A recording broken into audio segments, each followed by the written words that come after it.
Kaj bo tema seminarja z naslovom Uglašeno vodenje? Ta zgodba je namenjena vodjem, ki bi radi od svojih ljudi dobili kar največ najboljšega. Torej, da bi delali bolje in bolj skupaj.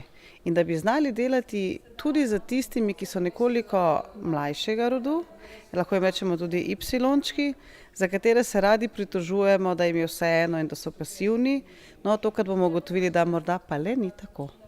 Rdeča nit delavnice so praktični eksperimenti, na katerih bomo spoznali kompetence uspešnih vodij.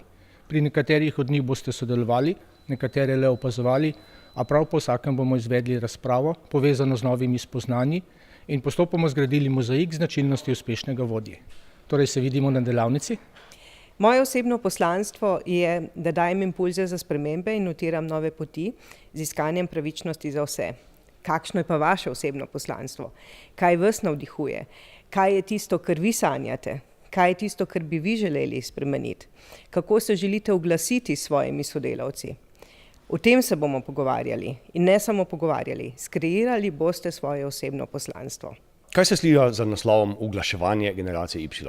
Najprej pogled v razlike med generacijami, v ozadje tega, kar imenujemo baby boomerji, generacije X, Y ali Z. Čas, v katerem odraščamo, formira naše vrednote, pričakovanja in motivacije. Generacija Y ali milenijci je po mnenju vseh drugačna. Za starejše, za vodje, za menedžerje si bomo pogledali, kako jih voditi, kako jih usmerjati.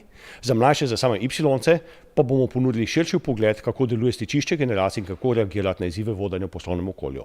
Skratka, za vsakogar bo nekaj koristnega in zanimivega.